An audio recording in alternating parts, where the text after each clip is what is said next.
ശബരിമല സ്വർണ്ണക്കൊള്ള കേസിൽ നിർണായകമായ ശാസ്ത്രീയ പരിശോധനാ ഫലം SITക്ക് കൈമാറി കൊല്ലം വിജിലൻസ് കോടതി. സന്നിധാനത്തുള്ള സ്വർണ്ണ ഉരുപ്പടികൾ യഥാർത്ഥമാണോ എന്ന നിർണായകമായ വിവരങ്ങളാണ് റിപ്പോർട്ടിലുള്ളത്. റിപ്പോർട്ട് പരിശോധിച്ച ശേഷം തുടർ നടപടിക്കൊരുങ്ങിയാണ് അന്വേഷണ സംഘം. അതേസമയം കൊടിമരക്കൊള്ളയിലും SIT അന്വേഷണം ആരംഭിച്ചു. 2017 UDF ഭരണസമിതി അംഗങ്ങളുടെ മൊഴിയുടൻ രേഖപ്പെടുത്തും. അജയ് തറയിലിനെയും K രാഘവനെയും നോട്ടീസ് നൽകി വിളിച്ചു വരുത്തും. വാജിവാഹനം തന്ത്രിക്ക് നൽകിയതിലും കേസെടുക്കാൻ സാധ്യത തേടുന്നുണ്ട് അന്വേഷണ സംഘം. ഹരി മോഹൻ വിവരങ്ങളുമായി. ഹരി, നിരവധി വിവരങ്ങളാണ് ഇപ്പോൾ കോടതിക്ക് മുന്നിലേക്ക് സ്വർണ്ണ പരിശോധനയുടെ റിപ്പോർട്ട് എത്തുകയാണ്. SITക്ക് ഇതിനകം കിട്ടിക്കഴിഞ്ഞിരിക്കുന്നു. അതിന്മേലുള്ള കോടതി തീരുമാനം എപ്പോൾ പ്രതീക്ഷിക്കാം ഹരി?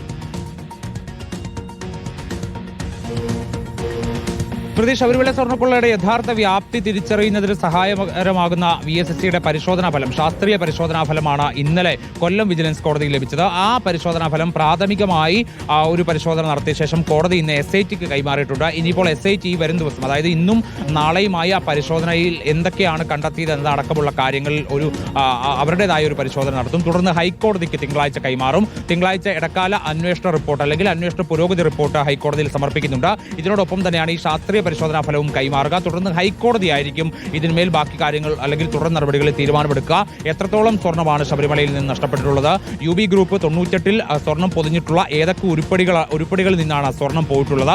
തിരിച്ചെത്തിച്ചിട്ടുള്ള ഉരുപ്പടികൾ അവ ഒറിജിനൽ ആണോ ഡ്യൂപ്ലിക്കേറ്റ് ആണോ തുടങ്ങിയ കാര്യങ്ങളിലൊക്കെ ഒരു വ്യക്തത നേടുന്നതിന് വേണ്ടിയാണ് VSSCയിൽ ശാസ്ത്രീയ പരിശോധന നടത്തിയത്. അപ്പോൾ തിങ്കളാഴ്ച ഹൈക്കോടതിയിൽ നിന്ന് ഹൈക്കോടതിയുടെ ഉത്തരവിലോ അല്ലെങ്കിൽ ഏതെങ്കിലും നിലയ്ക്ക് ഉത്തരവ് ഈ പരിശോധനാ ഫലം പുറത്തു വരുമ്പോഴോ കൃത്യമായി ആ കൊള്ളയുടെ വ്യാപ്തി തിരിച്ചറിയാൻ കഴിയുമെന്നുള്ളതാണ് ഏറ്റവും പ്രധാനപ്പെട്ട കാര്യം. ഇതിനോടകം തന്നെ SIT അതിന്റെ പരിശോധന ആരംഭിച്ചിട്ടുണ്ട് എന്നുള്ളതാണ് മനസ്സിലാകുന്നത്. ഇതോടൊപ്പം തന്നെയാണ് മറ്റു ചില കാര്യങ്ങൾ കൂടി അന്വേഷിക്കാൻ SIT ഒരുങ്ങുന്നത്. അതിൽ ഏറ്റവും പ്രധാനപ്പെട്ടത് കൊടിമരത്തിന്റെ പുനഃപ്രതിഷ്ഠയുമായി ബന്ധപ്പെട്ടുകൊണ്ട് അതിന്റെ എന്തെങ്കിലും പണപ്പിരിവ് നടന്നിട്ടുണ്ടെങ്കിൽ ആ പണപ്പിരിവിൽ അഴിമതി ഉണ്ടോ എന്നുള്ളതാണ് SIT പരിശോധിക്കുന്നത്.